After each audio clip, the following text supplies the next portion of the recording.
Daily. Taste the Daily.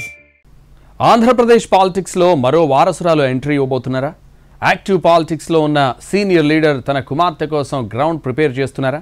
నాకు ఇచ్చే గౌరవ మర్యాదలన్నీ ఆమెకు కూడా ఇవ్వాలని అనుచరులకు చెప్పేస్తున్నారా? ఇన్నాళ్ళు రోగులకు చికిత్స చేశాను, ఇక నాన్న బాటలో పొలిటికల్ ట్రీట్మెంట్ ఇస్తానంటున్న ఆ వారసురాలు ఎవరు? ఏ జిల్లాలో యాక్టివ్ అవుతున్నారు?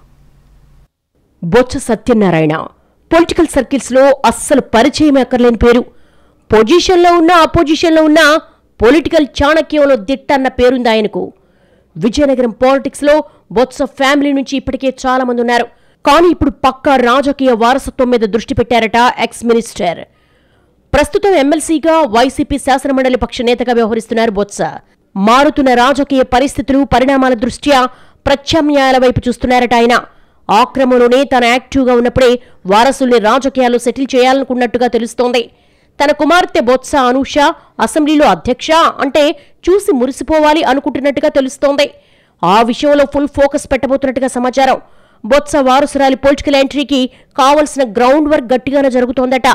ఇటీవల చీపురుపల్లి నియోజకవర్గ పరిధిలో వైసీపీ కార్యక్రమాల్లో చురుగ్గా కనిపిస్తున్నారు అనూష. ఆమె పొలిటికల్ గా యాక్టివ్ అవుతున్నారు అనడానికి ఇదే సంకేతమని అంటున్నారు పరిశీలకులు. వివిధ కార్యక్రమాల పేరుతో ప్రజల్లోకి వెళుతున్న తీరు, అందర్నీ కలుపుకొని పోయేందుకు చూపిస్తున్న చొరవ చూస్తుంటే ఇది ఒక ప్లాన్డ్ పొలిటికల్ ఎంట్రీ అవుతుండొచ్చన్న గుసగుసలు వినిపిస్తున్నాయి.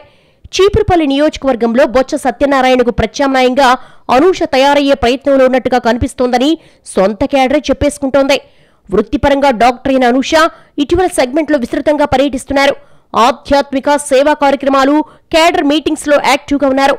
ధీరా ఫౌండేషన్, సత్య ఎడ్యుకేషన్ సొసైటీలో డైరెక్టర్గా ఉన్న అనూష ప్రజల్లోకి వెళ్లి వారికి కావలసిన వైద్య సలహాలు అందిస్తున్నారు. అలాగే గుర్ల, మొరకముడిద మండలాల్లో అయితే నాయకులు ఏ కార్యక్రమం నిర్వహించినా అక్కడ ప్రత్యక్షమైపోతున్నారట అనూష.